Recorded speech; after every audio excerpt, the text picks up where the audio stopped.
Es decir, examinamos la senda de nuestros pies.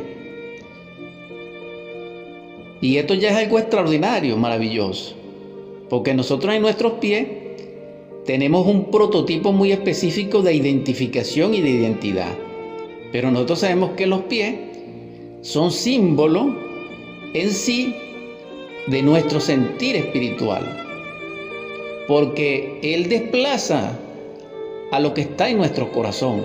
Lo desplaza en el sentido de dinamismo, de movimiento, de dirección. Por eso necesitamos rectitud, porque lo recto es no solamente lo correcto, sino que es lo que en verdad ha de proceder en el equilibrio universal. Por eso, la rectitud y lo recto está simbolizado por una escuadra, de esa de dibujo, de esa de geometría. Esa escuadra tiene un ángulo de 90 grados por uno de sus 3 lados, porque tiene 3 lados, y uno de sus lados es de 90, es decir, es recto. Entonces nosotros, para tener rectitud y ser recto, necesitamos vivir a 90 grados. Esa es una escala psicológica, pero para tener 90 grados en esa escalación necesitamos trabajar sobre el yo psicológico, que es la segunda clavícula o segundo factor crístico del sendero del medio, del sendero solar, del sendero del Cristo, del sendero evangélico verdadero cristiano. Porque para tener rectitud se necesita tener luz interior en justicia y en misericordia. Y para llegar a esa escala ética se necesita del Logos como amor, porque solo en el amor se es justo, solo en el amor se yace en misericordia, solo en el amor podemos revisar y examinar nuestros pies, nuestro andar, porque la vida en Dios sería la primicia de nuestro existir, sería el leitmotiv, sería la causa causorum, la ley para que nosotros vivamos, dándole priorización, jerarquía dentro de nosotros a esa vocación, como meta, como norte, como coordenada, como rumbo, es decir, la morada del Padre. Ese sería el sendero del medio, no a la derecha, no a la izquierda. Ese sendero también se conoció como el sendero del filo de la navaja, que es peligrosa a la izquierda y es peligrosa a la derecha porque nos esclaviza. Y el Cristo es libertador, simboliza la liberación, la libertad absoluta en la verdad, en el Padre.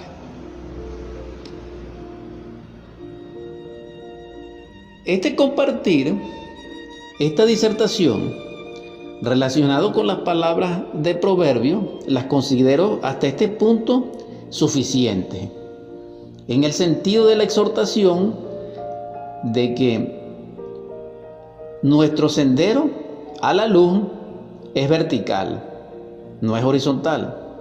Nuestro sendero a la luz, a nuestro Cristo íntimo, a la morada de nuestro Padre, a la verdad, a lo real, es un esfuerzo constante, sustentado en sacrificio, en superesfuerzo, en padecimientos voluntarios, en trabajo consciente, que tienen como fundamento el arte hermético, es decir, el arte del INRI, el arte del fuego.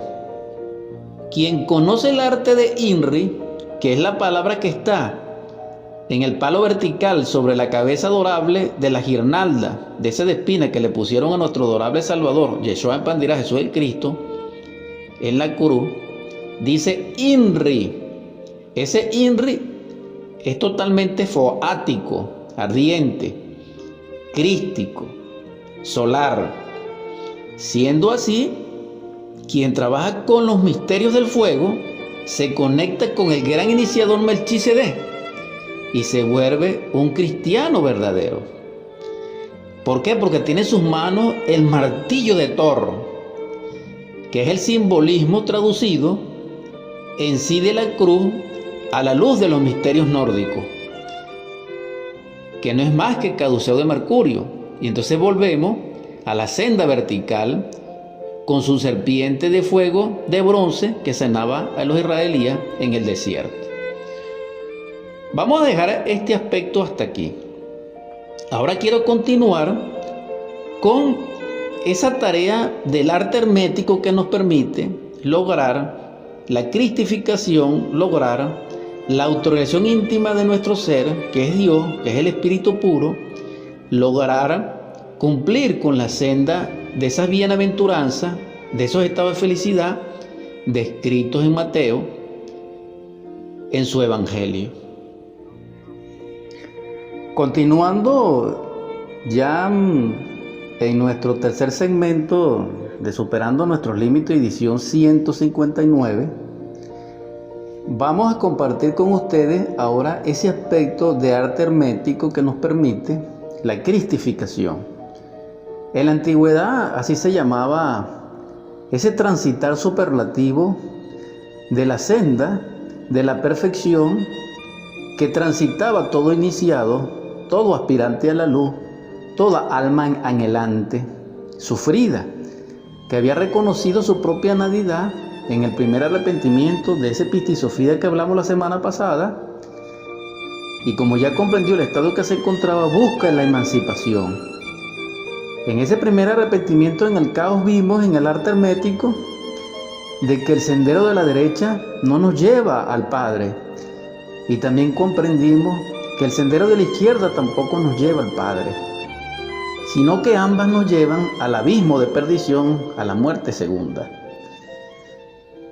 Solamente lo que nos emancipa, lo que nos lleva a la luz, al sagrado absoluto solar, a las regiones esplendorosas de las dinastías solares, de los ángeles, de los divinos Elohines, del Cristo, moradas crísticas totalmente, en esa escala de Jacob maravillosa, en esos mundos superlativos de conciencia cósmica de perfección,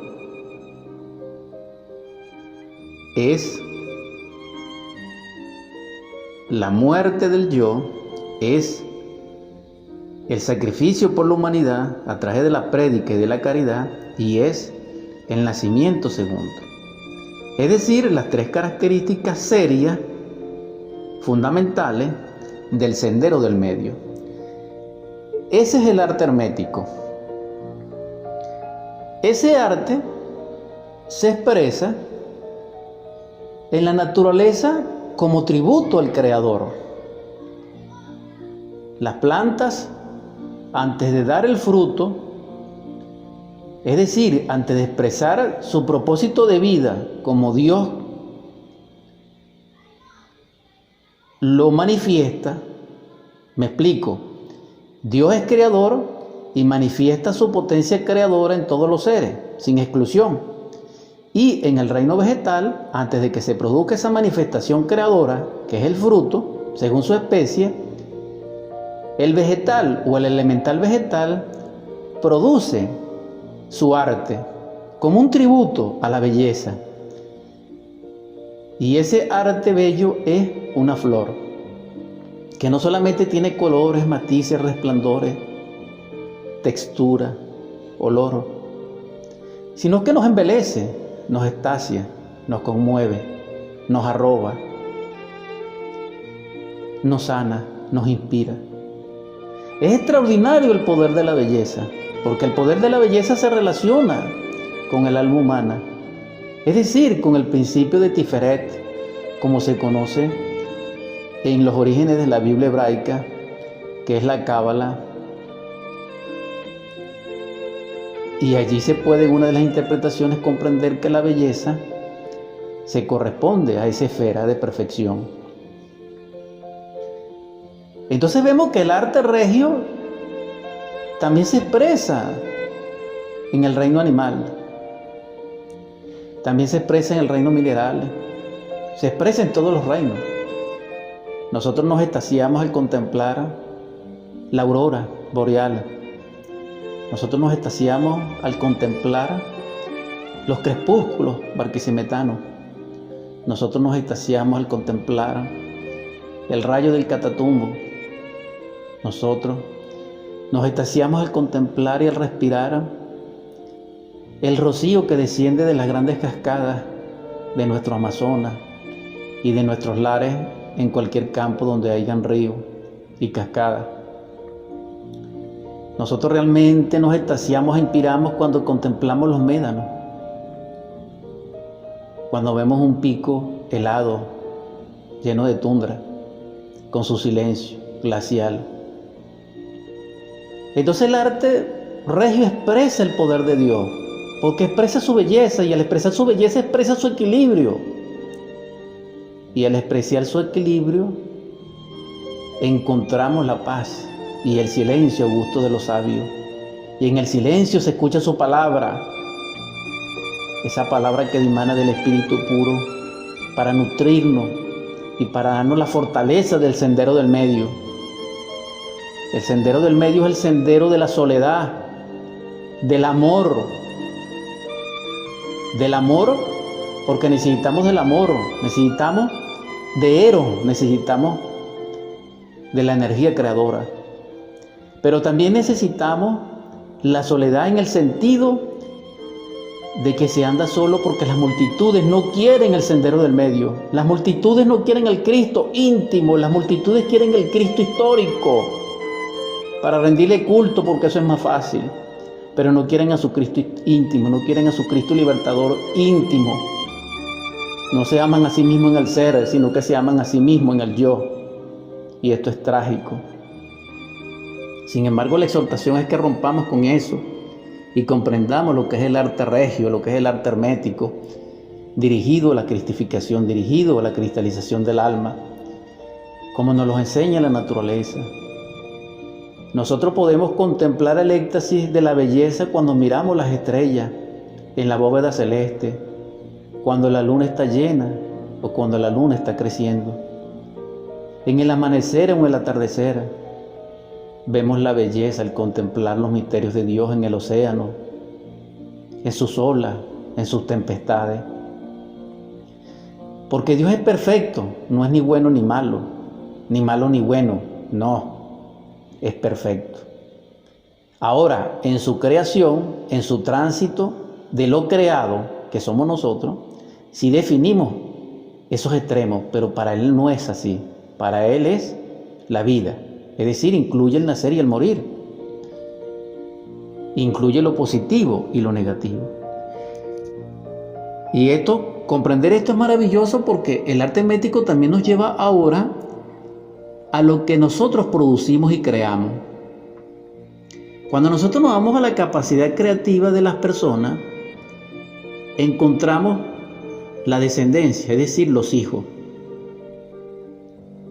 Este asunto es muy delicado y es muy grave y es muy profundo. Solamente lo voy a mencionar en el sentido de que un hijo como obra nuestra de amor nos puede dar felicidad y nos puede honrar. Pero también puede hacer lo contrario. En todo caso, eso lo saben los padres y las madres. Pero el punto es este: creamos con la energía creadora, creamos en el amor. Es decir, en la sexualidad, en la cooperación del yin y del yang, en la cooperación de la hembra y del varón, en la cooperación de lo positivo y de lo negativo. Eso forja una cruz, eso forja el martillo de Thor, eso forja lo que se llamaba la forja de los cíclopes, de los misterios foáticos